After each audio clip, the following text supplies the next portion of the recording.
venir se joindre à moi.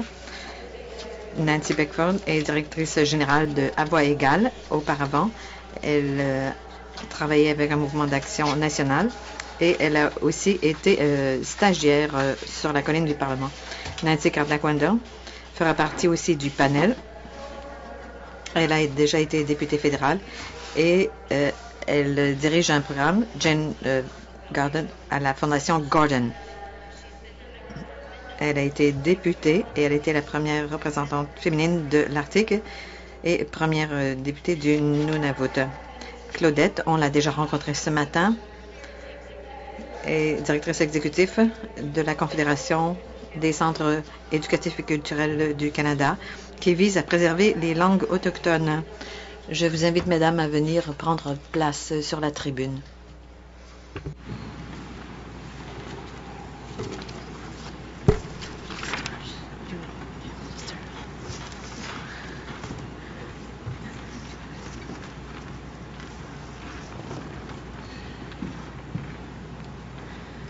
So I just want to say a few brief words about. Brièvement, j'aimerais vous parler du lancement de Revenir à ses racines, prendre son envol, et je céderai ensuite la parole à nos invités. Ce programme a débuté quand on s'est rendu compte que À Voix égale voulait être aussi inclusif que possible. Nous envisageons une société où les femmes participeront pleinement au processus démocratique à tous les niveaux. Donc, après 2004, après une campagne que vous pouvez toujours voir sur notre site qui visait le grand public, nous avons commencé à avoir des discussions sur la façon de personnaliser notre campagne qui visait les écoles et qui tiendrait compte de la réalité, des besoins et de l'histoire des Premières Nations, des Inuits et des Métis.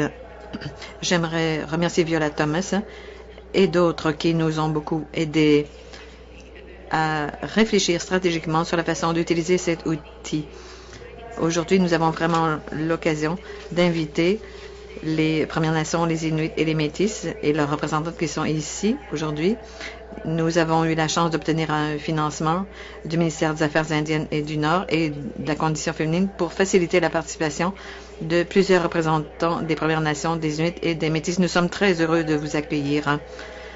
C'est vraiment un investissement dans notre avenir collectif en vue de la démocratie que nous voulons établir. Depuis longtemps, les femmes sont des leaderships dans ces communautés des Premières Nations, des Inuits et des Métis. Mais dans la loi sur les Indiens et par d'autres processus, les femmes ont perdu de leur place, de leurs droits, en raison de différentes raisons. Malgré tout, ce leadership a toujours existé. Nous voulons donc faire en sorte qu'à mesure que nous avancerons dans les 10 prochaines années, nous travaillons ensemble. Et je pense que c'est une très belle assemblée que nous avons réunie ici, une assemblée très diversifiée. Et je pense que cela vraiment, ça correspond à ce que nous voulons offrir. Nous voulons l'inclusion, nous voulons la participation. Et ce n'est là qu'un des outils qui s'offrent à nous pour parvenir à notre but. Notre outil, c'est Revenir à ses racines, prendre son envol. Vous pouvez le trouver sur le site web. Nous distribuons des copies ici en français et en anglais. Vous pouvez en prendre un exemplaire. Et la version en ligne vous présentera les différentes étapes de la vie politique. Donc, depuis le niveau du conseil de bande et la suite. Et cela vous montre le type de participation qui s'offre à vous et qui peut vous intéresser. Cela a été rédigé en consultation avec les communautés Métis, Inuits et des Premières Nations. Sherry Zamelin de Toronto a contribué à la rédaction. Elle n'a pas pu se joindre à nous aujourd'hui et elle célèbre aujourd'hui l'anniversaire de sa fille. Elle ne pouvait donc pas se joindre à nous. Mais c'est un exercice de collaboration dès le début. C'est un point de départ. Et dans les jours qui viennent, je crois que nous aurons l'occasion de parler en profondeur des genres d'outils que nous pouvons concevoir ensemble de sorte qu'en 10 ans, nous aurons un Parlement et des assemblées législatives et des conseils de bande et des municipalités qui correspondent davantage à la composition de l'Assemblée que nous avons ici ce matin. Cela dit, je vous remercie. Merci aux rédacteurs, merci à Sherry, aux Conditions féminines Canada, et merci à Louisa Moya et Amanda Paré qui ont travaillé de façon bénévole pour à voix égale. Elles ont consacré beaucoup de temps de façon bénévole. C'était toute une entreprise. Et enfin, je remercie toutes les femmes, surtout celles des Premières Nations, les femmes inuites et les femmes métisses qui sont avec nous. Et nous misons sur votre engagement continu dans vos collectivités, dans vos régions. Dans certaines de ces régions, il y a des chapitres de à voix égale. Ailleurs, vous pourrez en créer s'il n'y en a pas déjà. Nous comptons sur votre appui pour l'avenir. Merci à nouveau.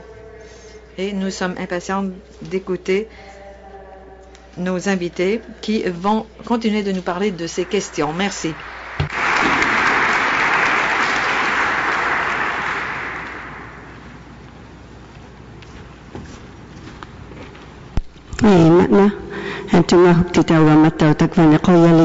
Thank you very much. Merci beaucoup. Je suis très honorée de me trouver parmi vous ce matin. Je me rappelle quand j'ai commencé à travailler en politique et il y a une citation qui dit « Je n'ai jamais vraiment pensé que j'étais en politique » parce qu'à l'époque, cela m'apparaissait simplement comme un travail de développement communautaire. Je voulais aider les gens de ma communauté pour améliorer ma communauté et c'est vraiment ainsi que nous avons commencé. C'est ainsi que nous commençons parce que nous voulons aider les autres. Je suis très fière de venir d'une famille qui m'a donné la chance de commencer à travailler dans ma collectivité. Je suis Nancy Kartak-Lundell, je suis une Inuk du Nunavut. Je suis née et j'ai grandi au Nunavut. Autrefois, on appelait cet endroit Eskimo Point. Ensuite, je suis allée dans les pensionnats. Je viens d'une famille de 10 enfants. Mes parents étaient très actifs au sein de la collectivité où ils ont continué d'aider les gens de la communauté. Mon père travaillait comme constable spécial de la GRC et ma mère travaillait auprès de l'Église dans notre collectivité. J'ai donc grandi dans un milieu où je voyais mes parents aider les autres tout le temps.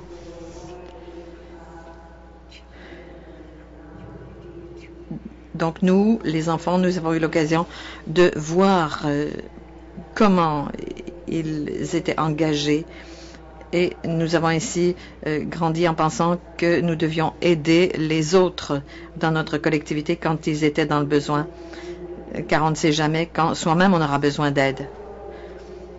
J'ai donc été élevée dans un tout petit village où on connaissait tout le monde et où tout le monde vous connaissait.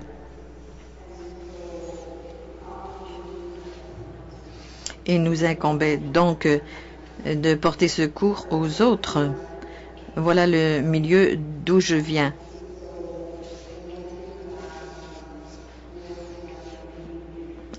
Après le pensionnat, quand je suis revenue dans ma collectivité, j'avais vraiment l'impression que je devais redonner aux miens. Je ne savais pas vraiment comment, mais quelqu'un m'a demandé de terminer un mandat. Quelqu'un avait démissionné au Conseil de l'éducation. D'abord, je me suis dit, je ne sais pas comment m'y prendre, comment faire, je ne sais pas comment faire ça. Je n'ai jamais occupé de poste élu.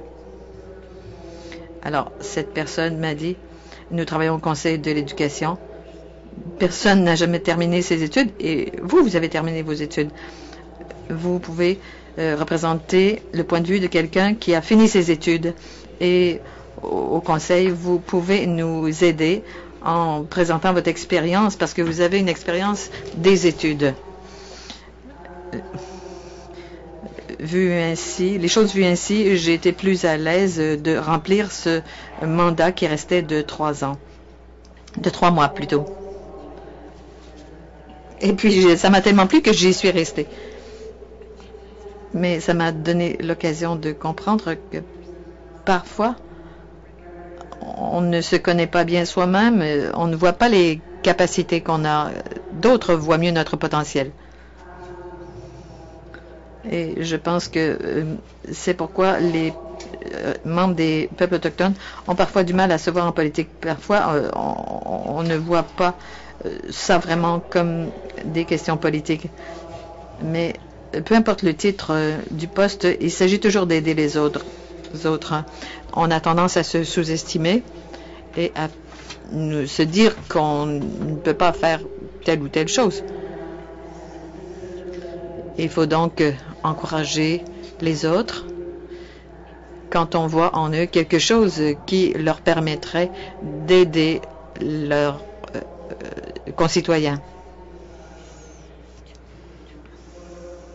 Il faut commencer à la base parce que ça nous donne l'occasion de travailler au niveau communautaire.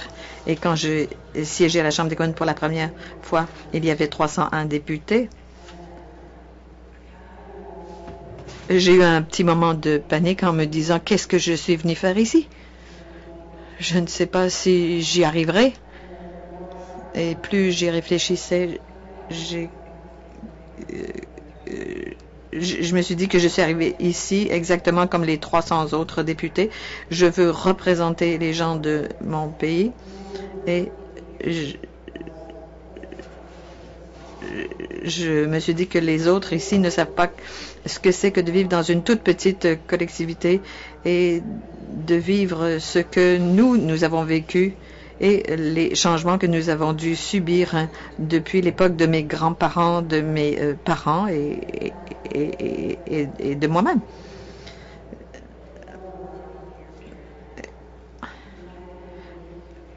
Une fois les choses mises en perspective, j'ai trouvé la motivation pour continuer.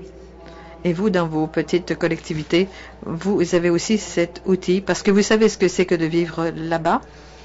Vous savez ce que c'est de faire face à ces défis que personne d'autre au pays n'a. Voilà donc un peu mon optique. Je vous encourage donc vraiment à croire en vous et à miser sur cette expérience que vous détenez pour aider les autres. Parce que nous vivons dans un merveilleux pays qui nous donne ces occasions. Je suis impatiente de voir se dérouler le reste de la conférence où je pourrai écouter ce que les autres ont à dire. Et une des grandes choses que j'essaie de faire dans ma vie, c'est d'apprendre à écouter. Donc, j'ai à apprendre de vous, de vos expériences. Nous apprenons tout le temps, simplement en interagissant avec les autres. Je remercie l'organisation à voix égale de m'avoir invité. Je remercie cette organisation et ses parrains.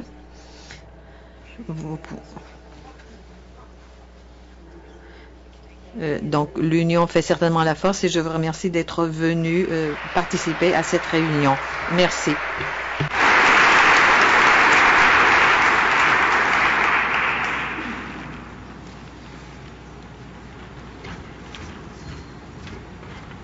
I'm back.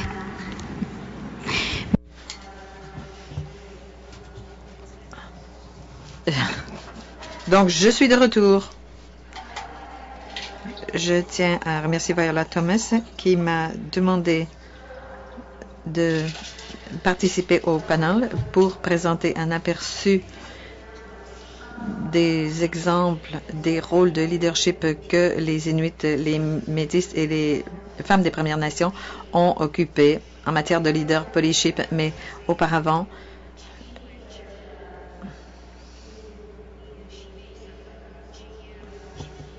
That was a beautiful song. So C'était une très belle chanson et je remercie mes sœurs d'avoir chanté pour nous.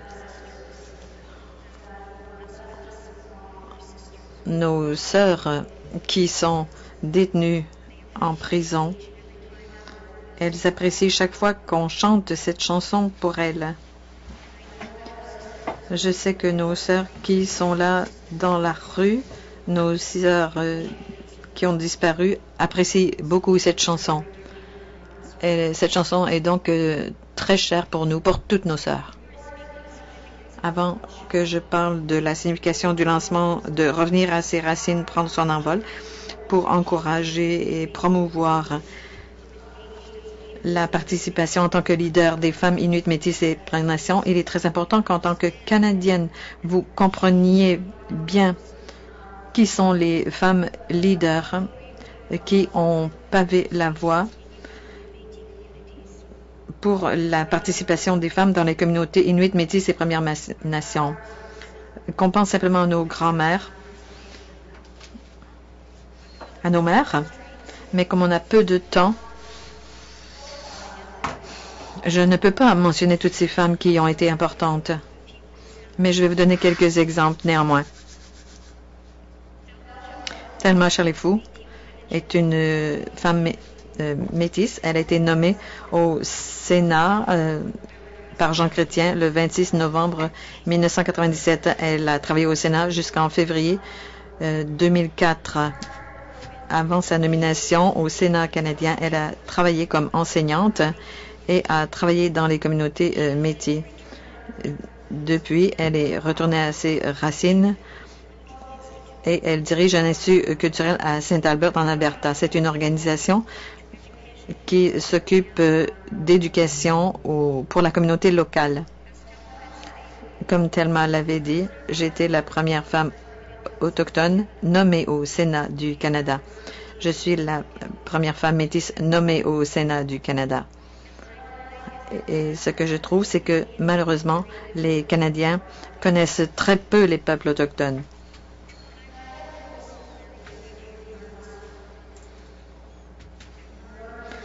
Et j'espère que vous apprendrez de l'information très précieuse qui vous sera fournie ici aujourd'hui sur les peuples autochtones et ailleurs. Retenez cette information et partagez-la. En tant qu'enseignante, mais surtout en tant que femme des Premières Nations, je dis toujours à mes étudiants que, aux gens que je rencontre un peu partout,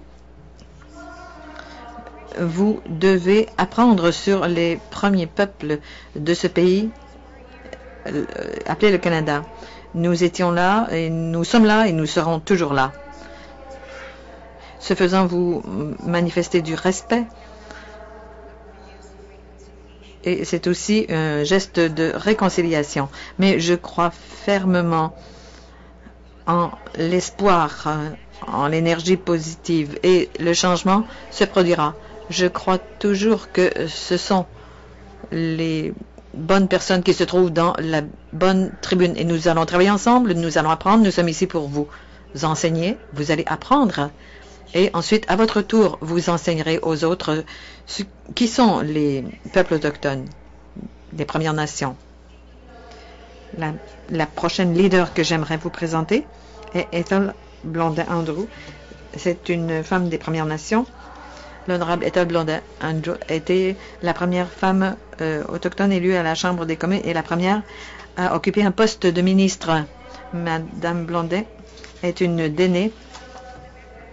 Elle a été députée pour les districts de l'Arctique et des territoires du Nord-Ouest. Elle a aussi été ministre d'État au développement du Nord dans le gouvernement libéral de M. Paul Martin. Elle était la première femme autochtone élue au Parlement du Canada. Elle a été élue en 1988. Elle a reçu un baccalauréat en éducation de l'Université de l'Alberta en 1974. Avant de se lancer dans la vie politique, elle a passé de nombreuses années à travailler dans le Nord en tant qu'enseignante et plus tard en tant que sous-ministre adjoint auprès du gouvernement territorial. Elle a été secrétaire d'État et ministre d'État pour l'enfance et la jeunesse. Elle a été députée de 1988 à 2006.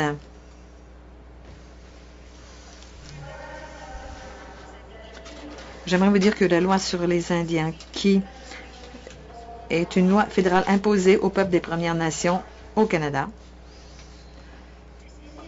cette loi sur les Indiens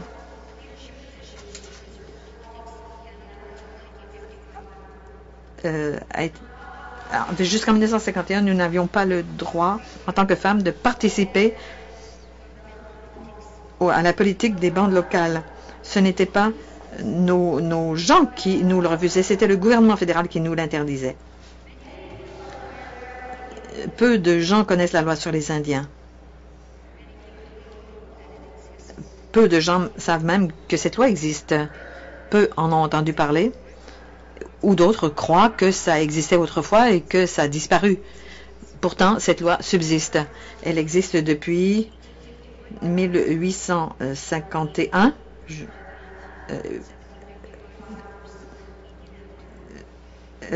Je pense qu'en 1755, on a adopté la première loi sur les Indiens. Mais cette loi sur les Indiens s'applique précisément aux Autochtones, aux gens des Premières Nations, et c'est une honte. Une honte que nous soyons la seule nation sur Terre qui soit régie par une loi qui nous définit ainsi. Au niveau politique, les Indiens sont non inscrits ont commencé à avoir des droits en Colombie-Britannique en 1949 et ça s'est terminé au Québec en 1969.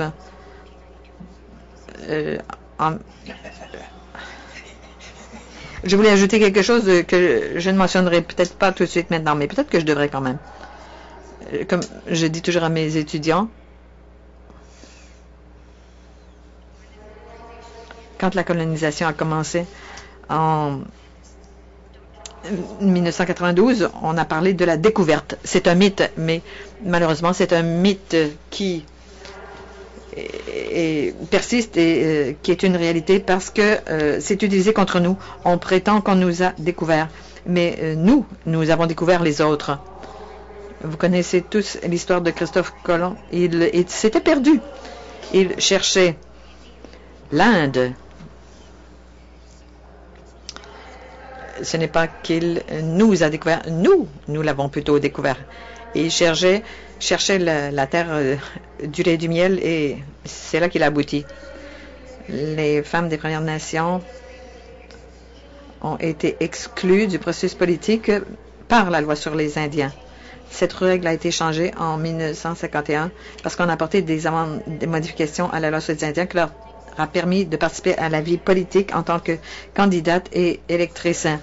Les femmes des Premières Nations ont gouverné officiellement des réserves et des communautés et nous l'avons d'ailleurs fait avant qu'existe cette loi sur les Indiens parce que dans nos enseignements traditionnels, dans nos forums traditionnels de gouvernance autochtone, c'était les femmes qui étaient les meneuses parce que nous fonctionnions de façon matrilinéaire. C'était les femmes qui menaient. Et nous continuons d'avoir ce type de leadership, même si on ne nous permettait pas officiellement de l'exercer. La première loi, la première femme chef a été élue plus tard. Aujourd'hui, il y a environ 120 chefs femmes et 800 conseillères autochtones dans tout le Canada. Les premières leaders autochtones se rapprochent de plus en plus de ce qu'en sciences politiques on appelle une masse critique. Darlow dit que 33% du seuil est très important parce que c'est à ce point-là que les femmes constituent une masse critique et qu'à ce moment-là, leur nombre est suffisant pour entamer des changements véritables dans le leadership politique. Et on le voit dans nos collectivités, c'est vraiment un changement très positif. Pour revenir à Elsie Knott a fait l'histoire quand elle a été élue en tant que chef d'une communauté des Premières Nations. On n'en parle peut-être pas dans les manuels d'histoire, mais elle a assumé un rôle de leader simplement pour améliorer la vie de ses concitoyens.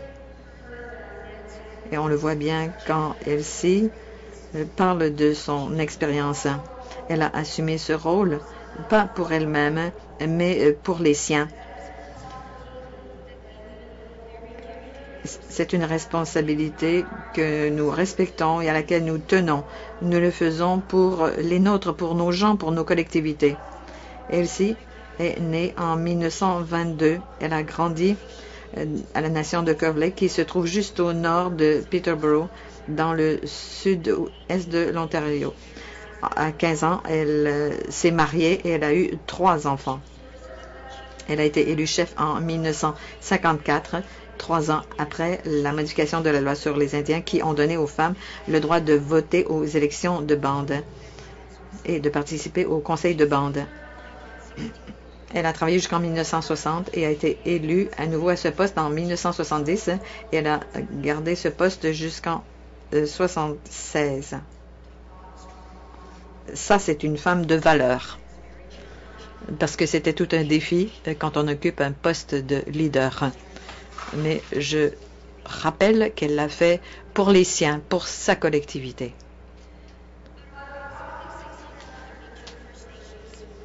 Il y a à peu près 632 communautés autochtones au Canada. Sur ce nombre, il y a 120 chefs femmes et la majorité de ces chefs se trouvent en Colombie-Britannique où il y en a une 49 environ. Quand on pense au Canada en tant que pays, la franchise fédérale a été étendue sans nuance en 1960. Nous n'avions pas le droit de voter jusqu'en 1960, quand le reste du Canada et les autres Canadiennes avaient le droit de voter depuis longtemps, bien avant que nous ayons ce droit. Avant 1960,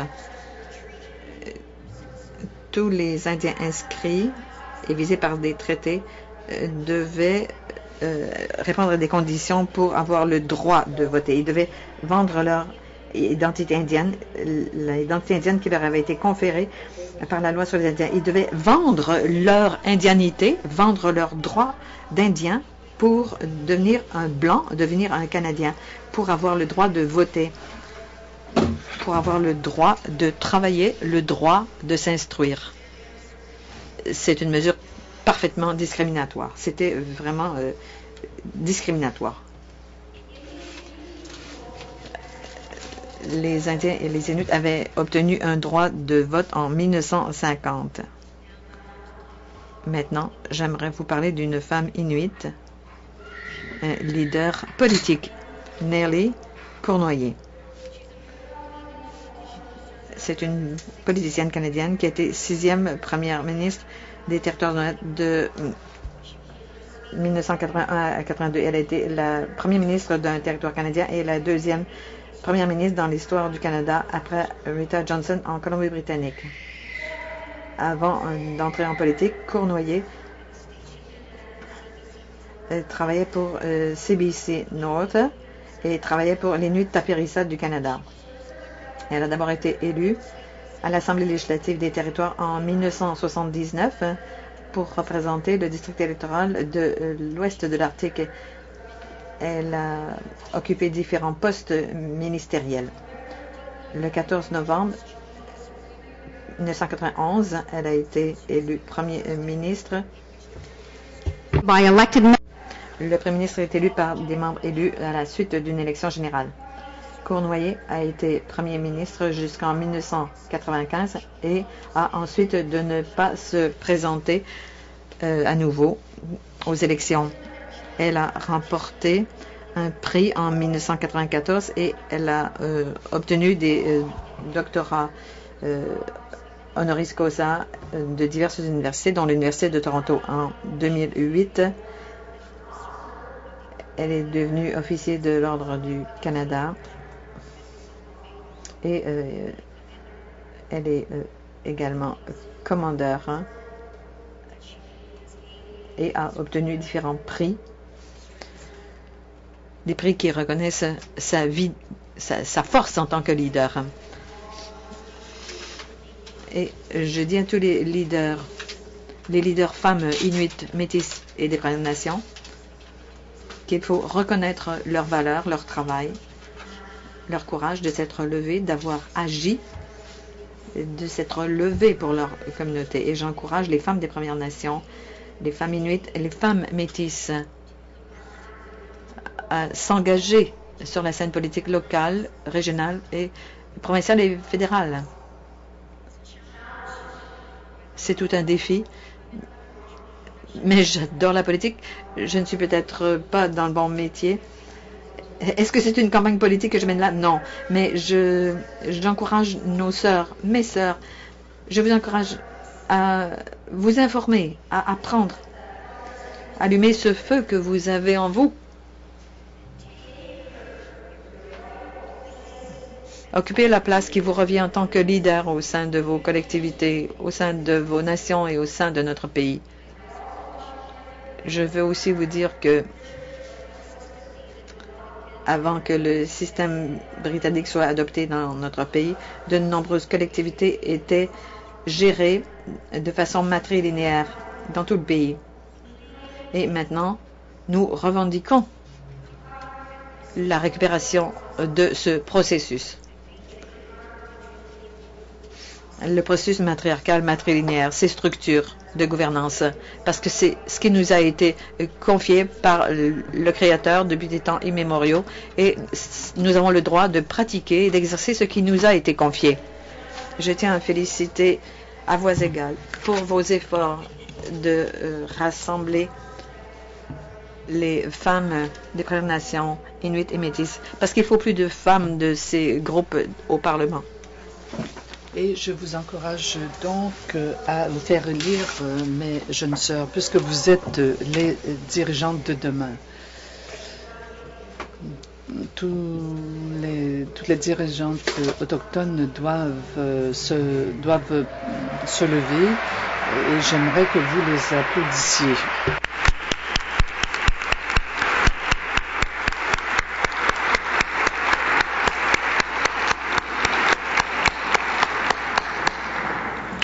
You have a road ahead of you. Vous avez beaucoup de travail à faire, mais vous pouvez l'accomplir. Votre esprit est fort et vous pouvez toujours compter sur le soutien, notamment de vos ancêtres. Et moi, qui suis votre grande sœur, je vous soutiens. Donc, je vous remercie tous de m'avoir écouté. J'espère avoir parlé avec passion et avec respect à l'égard des femmes et dirigeantes des Premières Nations, Inuits et Métis. Je vous remercie.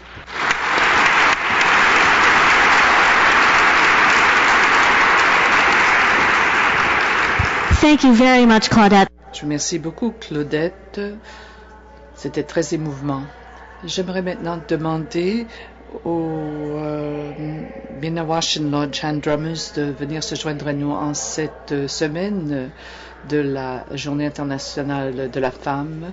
Quel moment idéal pour réfléchir à la situation des femmes des Premières Nations, Inuits et Métis. Merci.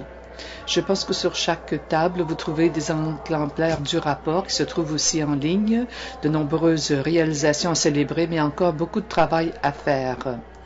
Je voudrais maintenant souhaiter de nouveau la bienvenue au Lodge Hand Drummers.